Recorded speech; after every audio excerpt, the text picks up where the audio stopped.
Okay, so this is going to be a beginner's guide to making currency for Path of Exile. Now, since this is a beginner's guide, this isn't going to be incredibly in-depth on how to make currency, but rather as a way to help people who maybe only make, I don't know, 10 to 20 divines a league, maybe make a little more. Now, some most important factors to making currency is honestly having a build that can actually clear content. If you're taking like 20 minutes per map, you're probably not going to be making a whole lot of currency, let's be honest. It's just taking you way too long to clear maps, so obviously having a decent build is kind of one of the best ways to make currency. Now, some other ways to make currency are leveling up gems. Now you have an offhand slot. As you can see here, I'm leveling up explosive arrow. Honestly, and now this all depends really on what the meta for each league is. Maybe next league, explosive arrow isn't going to be so good. But I made about, 20 divines just from selling level 21 20 quality gems. Now for leveling up gems, what you really want to look for is alternate versions or ones that don't have a Val skill or Val version of it. Other gems such as Enlightened, Empower, or Enhance can also be pretty good to level up as well. They take quite a bit longer though, so usually those are good for leveling up while doing something like Delirium or Legion.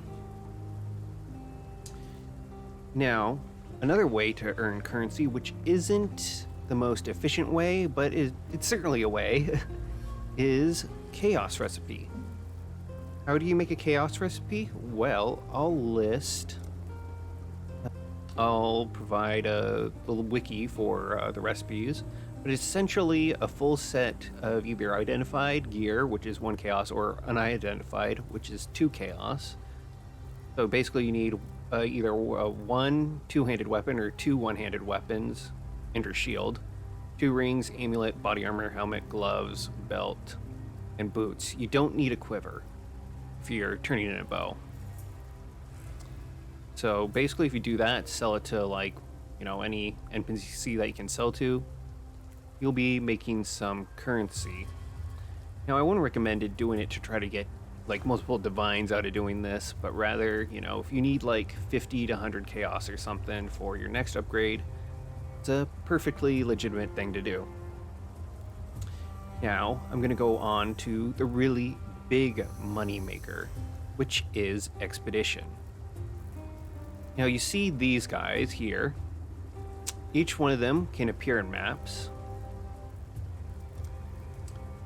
While you can use scarabs to get them to appear, getting all the expedition nodes and kind of removing some other encounters, basically you're going to be having them appear, almost 100% of the time in maps. But basically, to show it off, I'm going to grab a scarab here for one of these guys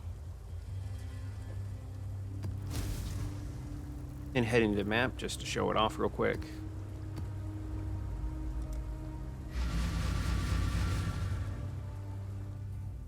Can't do this just yet. Alright, here they are.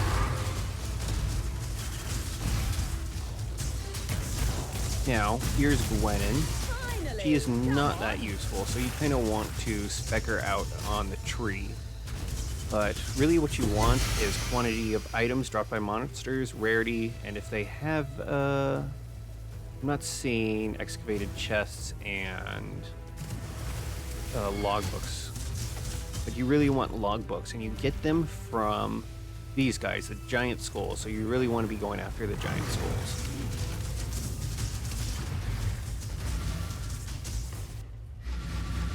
Gwennon is pretty much useless after the whole nerf to uniques, so I just would sell her currency in bulk let people who like gambling deal with that. Danning you always want to use.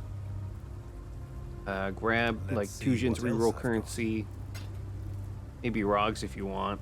Let's see what else I've got. Every now and then, though, I do not have a Interested lot in of that, but he'll something else, are you? also offer you Let's see what logbooks else I've got. sometimes.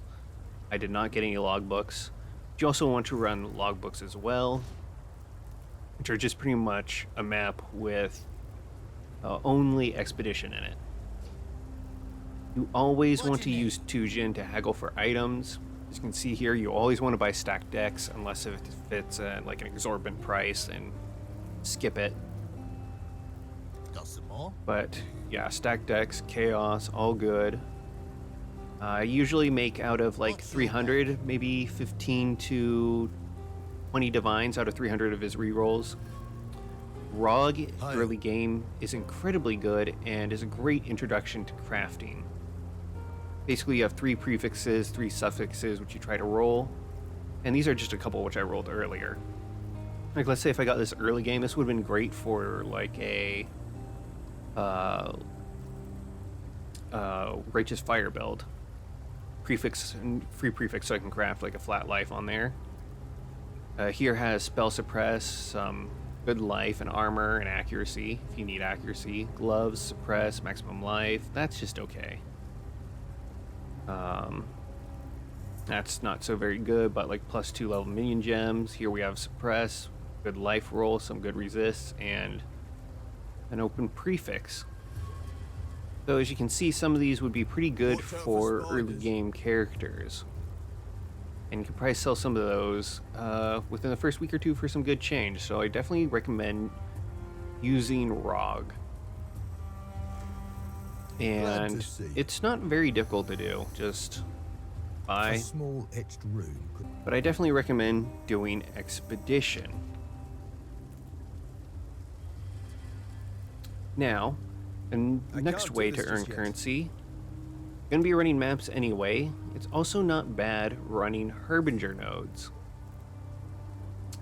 From these, killing these, you get several really good items. You have a chance of getting Fracturing Orbs, which sell for about, I don't know, 5.5 divines, I think. 5 1/3 divines. And I do not currently have any in this tab. What about this one? You also can get Ancient Shards, which once you get enough can turn into Ancient Orbs. And you can use these to sell in bulk. Make a couple divines that way. So that is one way to make some currency as well. Now, another way which I've farmed multiple divines in the past is doing Alva. Where is Alva on this map? Free incursion, here we go. Running Alva is a very good way to make some currency. What you want to do is just basically run temples. Once you finish all the incursions, this will let you basically take the temple out and save it as a map, and you can sell it. Now you want a Locus of Corruption tier 3. I only have a tier 2 here. This is basically what you want to sell. It sells for about maybe a divine, a little over. But you want to run those. Make sure to get the Alva nodes for a chance to grant an Alva mission on completion of the map. One way which I've seen a lot of streamers make a lot of currency is running Legion. Now for this, you want a really good build with clear speed. What you're basically farming are trying to get emblems for the Mariketh army and the Templar army. And you want to sell these to people who are basically just farming these for experience, doing like group XP things. You make quite a bit of currency off that at start of league. Beast farming, I've made probably like 20 divines off of this in a few days. Now for this, it's actually going to take a little bit of currency because you really want scarabs, preferably gilded bestiary scarab, because you're going to be farming red beasts. Now the type of red beasts your farming are going to be mainly, where is it? Creation, and I believe I also did either Ferrol or Venomous. Doing both these, I think, kind of pollutes the pool a little bit too much. But you really want pretty much most of these nodes, except for anything that offers Einhar mission completions, because you don't really need it if you're running Scarabs. And you don't really want to be running Einhar missions themselves, because really you only get usually like one red beast from that. You want multiple red beasts. And depends on what red beast you get to. You have to look that up. I believe it was Kreasic Watcher, maybe, or Shimmerals, Wolf Alphas, and Tiger Alphas, which would sell pretty well. Made a lot of currency from selling those. Now, another way to earn currency is by selling your maps. Just yet. Once you have a bunch of them, if you're just farming maps, you can always bulk sell your maps. Now, you always want to find maps which a lot of people are running. Dune's map is pretty good. You just have to kind of figure out what is the current meta to run. Also, boss rushing. Now, by boss rushing, you basically just go run to the end of the map, kill the boss, go another map, do the same thing. What you're trying to do here is you're trying to get Maven invitations and either Eater of Worlds or Searing Exarch. Now, by running Searing Exarch or Eater of Worlds, you'll end up receiving an invitation after about 28 maps. You can sell these. They usually go for about a divine each. So selling them, you can make some pretty good currency. I think I made, I don't know, probably also about 20 divines doing that last league as well. Now, currently, those are pretty much the majority of ways which I've made my money in the past, or currency in the past. And if you have any questions, feel free to ask below, or if you have any tips of your own, feel free to comment below. All right, thank you for watching, and I'll see you all later.